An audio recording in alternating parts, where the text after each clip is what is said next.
All right, we're going to call the Business and Governance Committee meeting to order. The time is, on our new clock, is 9:27. Rosie, do we have a quorum? Yes, Madam Chair, we do have a quorum with the following member absent, Ms. Michelle Bush. All right, we will miss her. I want to remind the members that when voting, please use the board voting system when making a motion and providing a second to a motion and when voting on all motions. Rosie, do we have any public comment today? No, Madam Chair, we do not have any public comment for today. Thank you. Moving to the action items, we have 3 action items today, and Greg is up first. Thank you, Bobby. It's good to see all the committee members this morning. Good morning. As part of just running the organization, we try to preview what our meeting schedule will be in the coming calendar year. So in your meeting materials is a calendar for committee and board meetings for 2024. And so this follows our regular format of meeting schedules. With our challenges of arranging our ad hoc special meeting to discuss investments, there was some feedback from some of the board members. Like, Greg, is there any way you could just put some save the dates for a board retreat on our meeting calendar? So I took a look at some dates in February. So you'll notice something new this year are some kind of violet dates in February of February 8th, 9th, and 15th. Those are just sign of hold the meeting date, and we'll be surveying the board probably coming up here pretty quick to see are those good meeting dates with your calendar, yes or no. So hopefully they will be, but that's our first attempt at trying something new and putting that on our calendar. All right. Thank you. Thank you. Any questions by the board members, committee members? I have a question, or maybe it's a request. In November of 2024, normally I'm not really understanding what normally we seem to be on the second Thursday and Friday of the month. I don't know, but am I correct? Correct. Is it possible to do the one in November on the 14th and 15th, or is the 7th and 8th essential? And the reason I ask is that I have an annual board meeting that I have to attend somewhere in the United States that is typically on those days. Looking at Rosie, was there any particular reason as we were building the calendar that the 14th and 15th were unavailable? So just traditionally, it always has been the second week, the second Thursday and Friday in November. So just going by what we've generally done. Well, Rosie, would it be possible to break tradition in this case? I certainly would be open to it. That'll be, also dependent on if everyone else agrees. I'm going to ask you. Yeah. So in way of history also, sometimes with regards to the holiday, sometimes it does something. Right. Depending on, because we have the first on a Friday, sometimes that drops down. Because that's Veterans Day or something? Yep. Is that what it is? Yep. Yeah, and I understand that some years that won't be possible. What I'm asking is, would not be possible because of when Veterans Day is, but it looks like in this case it wouldn't be a problem. Yep. I'd like to ask our board chair to comment.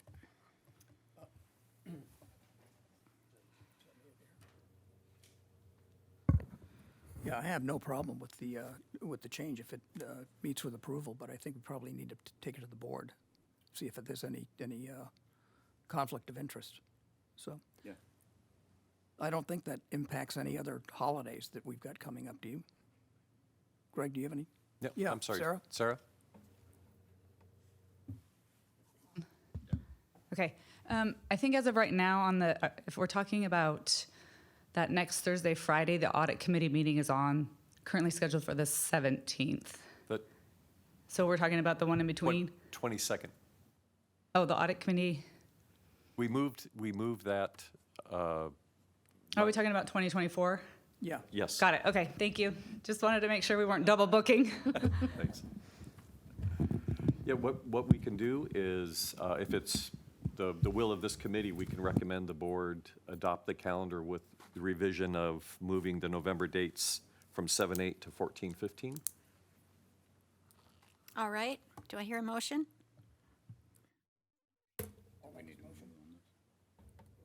Paul makes a motion. Move, there we go. Sorry. It's all right.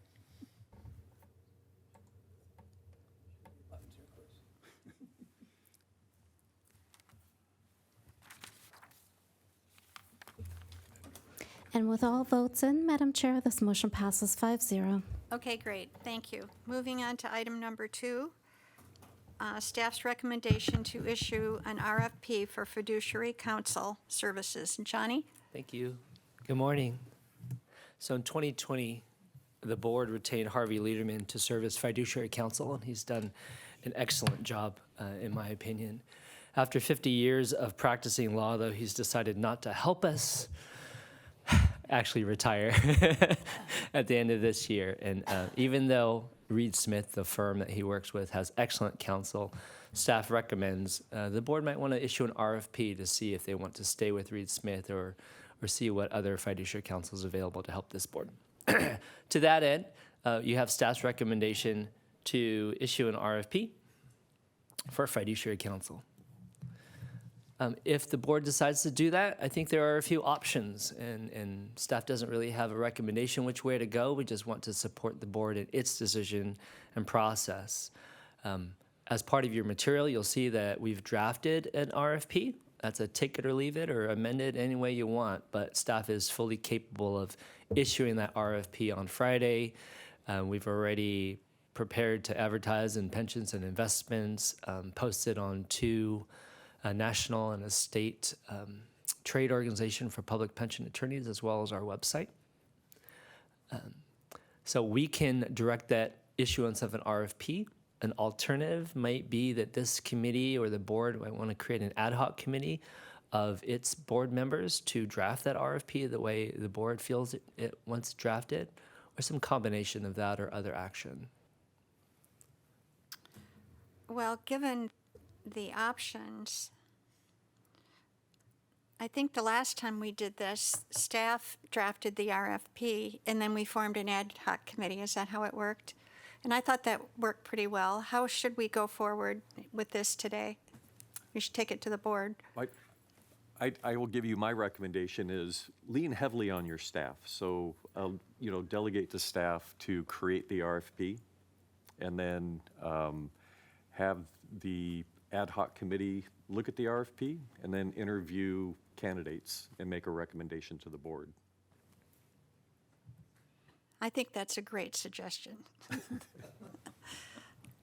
So I would like to make the motion to move with that caveat that we would go forward, if approved by the board, with the staff's RFP as drafted, and then the board will form an ad hoc committee. To interview candidates before the November meeting? That's a challenge, but yes. Okay. And then, please. Can I, is the timing critical to set in stone at this point? No. So I think what we could do is direct the board president to form an ad hoc committee, and then the ad hoc committee could meet with general counsel and set a project timeline and move forward on that basis. I like it. There we go. So, Can we amend the motion just a little bit, Rosie? yeah, can we?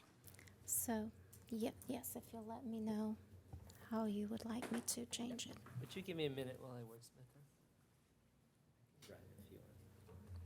If you would like to drive, of course. Where's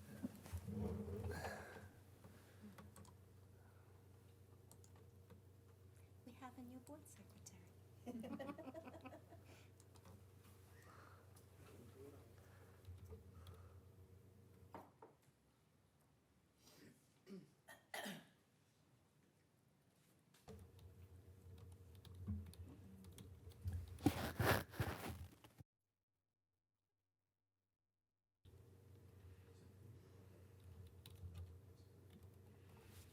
Can you post that?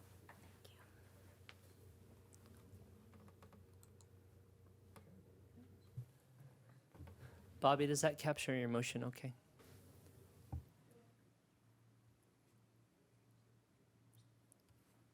Does what capture I'm sorry, the proposed motion. motion? Perfect. Okay, thank you. Thank you.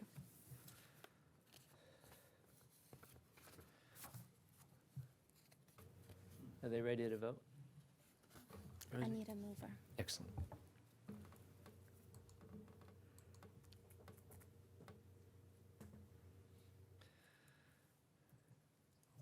And with all votes in, this motion passes 5-0, Madam Chair. Thank you. Moving on to number 3. Don't move, Johnny. Okay. Thank you. Before you is staff's recommendation to review and amend a few of your governance documents. You have my report, which details the recommendations and why, but I want to highlight a few more significant recommendations. Let's start with the board officers and secretary charter.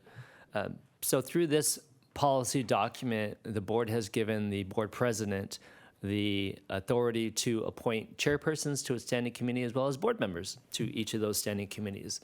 But the charter doesn't explain different situations. What happens if we have a new board member? Where do they go? How long is each term? What happens if a board member can't finish up their term?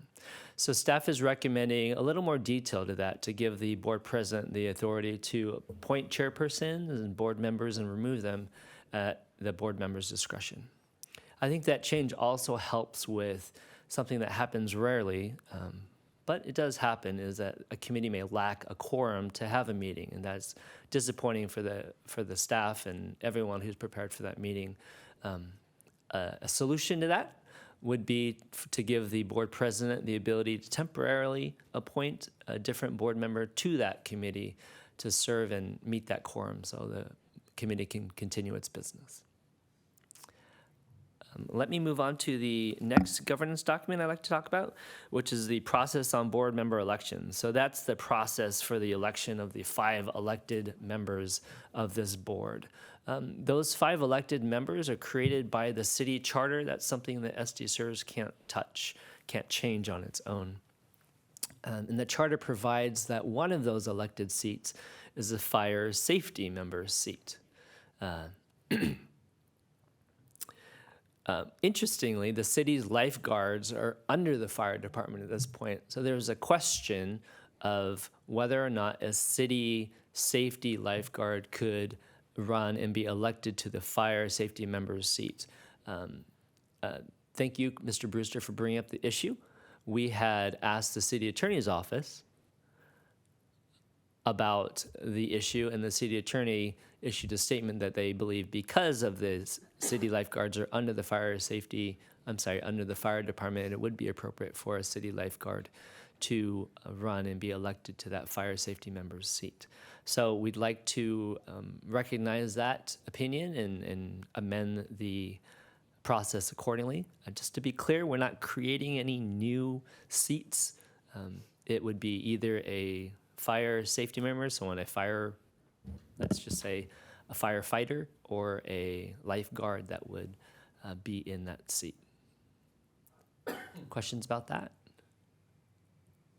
Yeah, I just wanted to comment that it was just a strange situation in which lifeguards were the only employees who could not run to be on this board in the city. The general employees had a way to do this, the police employees and the fire employees, and so, I mean, it's great that then they would have an equal opportunity to do that, realizing that there's a lot more firefighter votes than lifeguard votes. Thank you. And the last item, I'd ask Marcel Rossman to help me out with introducing a new rule 11.30. Good morning.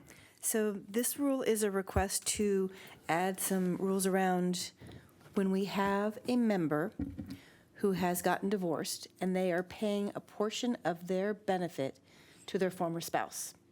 So in those circumstances, there is a domestic relations order that spells out the rules and who's going to get what and how we calculate it. In some cases, that domestic relations order also says that the former spouse can name a beneficiary to keep getting that income stream if they predecease the member. And there have not been any rules around that. We've had a couple circumstances in the fairly recent past where that former spouse has named multiple beneficiaries. So now we take this single income stream that was going to the former spouse and we have to divide it up among the beneficiaries. Our system is not set up to do that. It happens very, very rarely. So both administratively and from a system perspective, it's very challenging to do that. It actually requires intervention by our software vendor to make sure that that all works properly. So our request is to limit that beneficiary to a single beneficiary. They could name a trust. So if somebody wanted to name their 3 children to continue receiving that income stream, they could name a trust that benefits their 3 children, and then the money goes to the trust and they can divide it up. But to not have SDCERS try and administer that, it hasn't happened yet, but we took it a step further and thought, okay, well, they've named their 3 children, and then what happens if one of those children dies before the member dies, and they want to name their 3 children? So I got 2 people getting 1/3, and then I got 3 people getting 1/6. It definitely becomes very administratively burdensome. So that is our request. I think it's a wonderful idea. Thank you. Yes. So may I have a motion? Are there any questions? Anybody have any No? All right. Well, I have one observation, but let's take the vote first. Okay.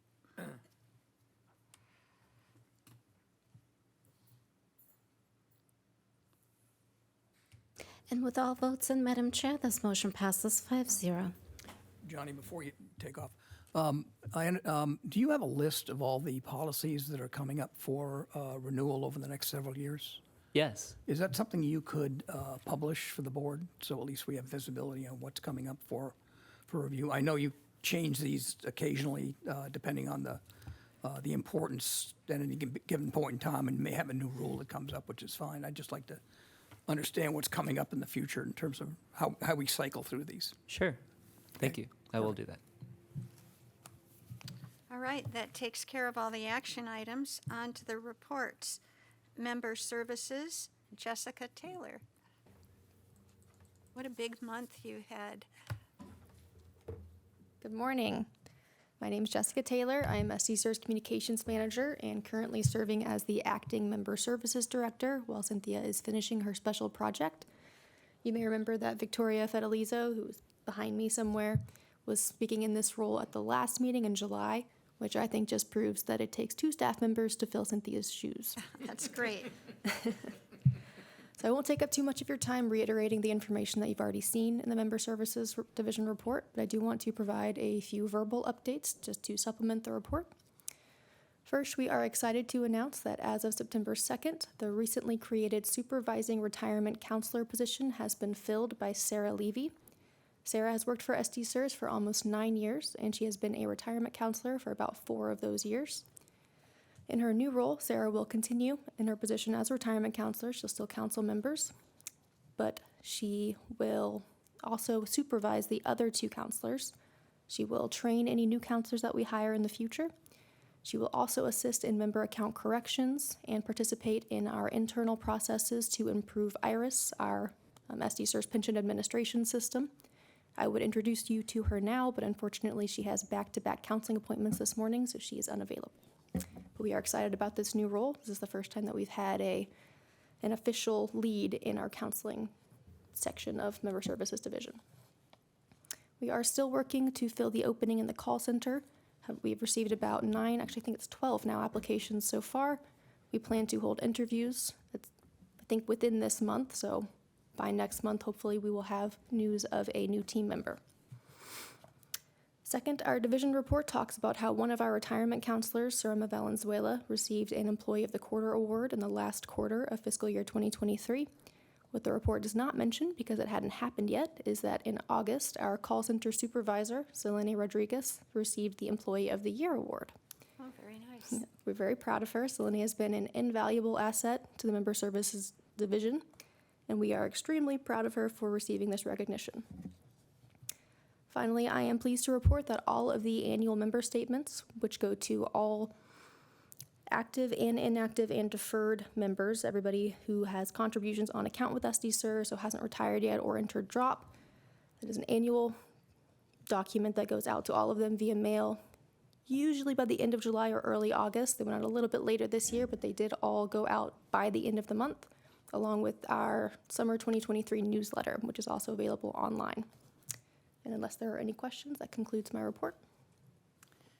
Very good, and please give our congratulations to those two Thank you. employees. Thank you. Any questions?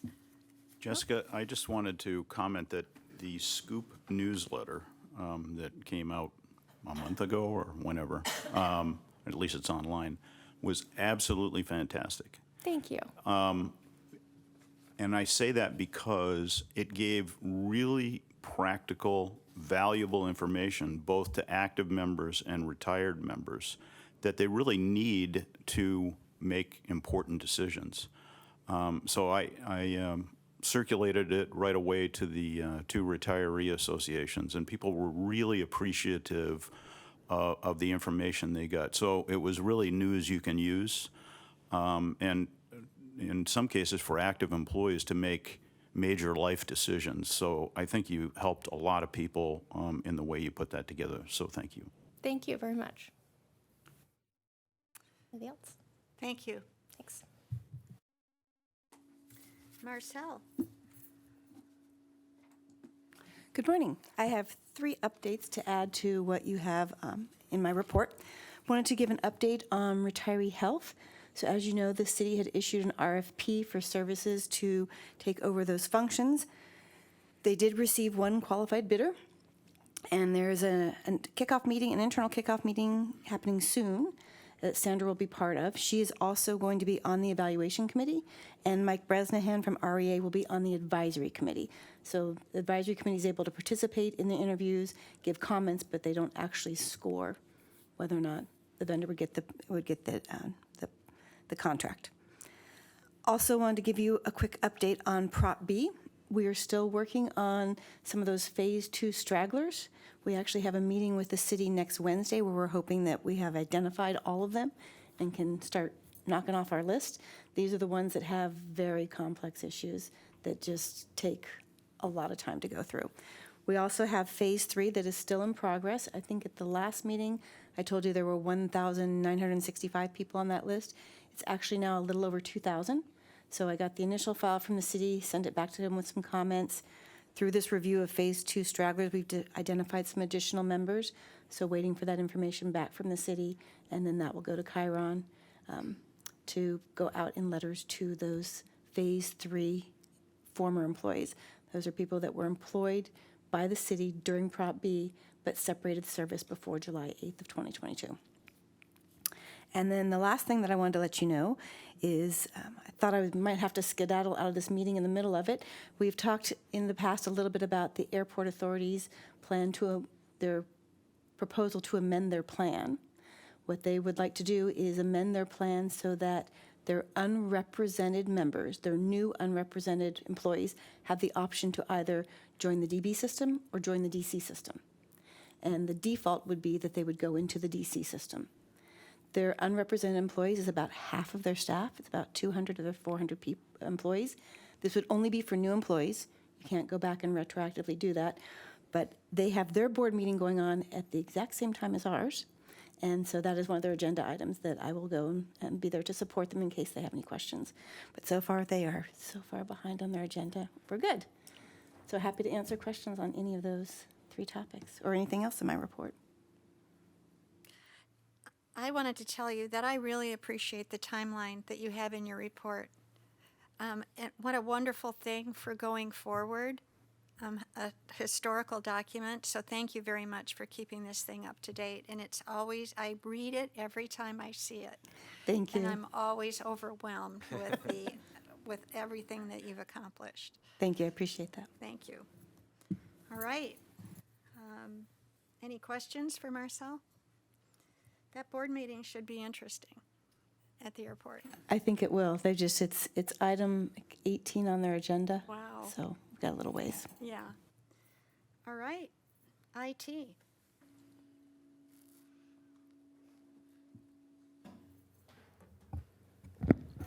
Good morning.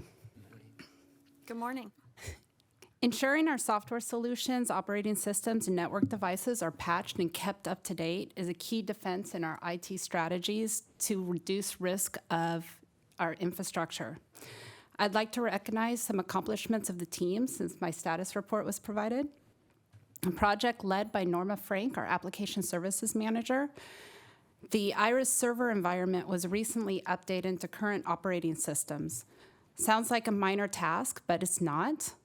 It involved the entire IT professional team, and it was migrated over the weekend. We planned for a full weekend outage, and it was done in less than a day. That was due to planning and the team's contributions and everybody's diligence and focus on the efforts over the weekend. Tomorrow night will be the last update to finalize this project. Additionally, Sean Kilpack, our operations manager, has been working to define an efficient process for applying monthly patches.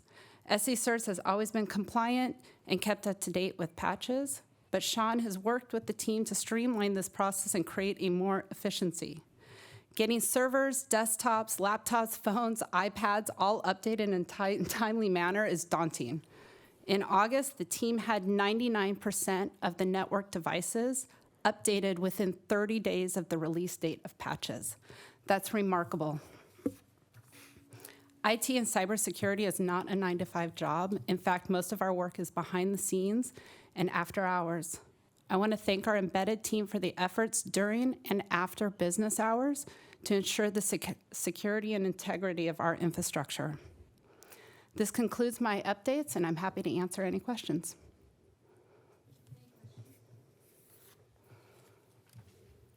Thank you.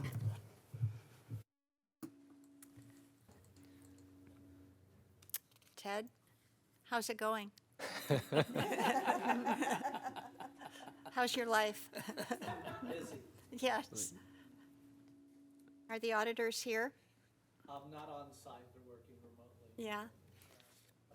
Are you on track? Yes. Good. That's good. Thank you. Ted gets his few months when he gets to speak to everybody. So thank you for your hard work. I know this is a busy time of year for you. All right. Any questions or comments from the board? Greg? I have a Johnny? comment. Yes, I have a comment about the travel and training cost annual report. I have to note a correction that it was Louis Wien that attended the AAIM National Conference in New York and not Lou Maggi. So I apologize about that. All right. No closed session? No. All right, then, if there are no other questions or comments, Greg, do you have anything to share? Not today. What?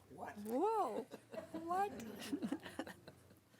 All right, then we have concluded our meeting, and the time is 9:56. And our next meeting will be Thursday, November 2nd at 9:15, right here.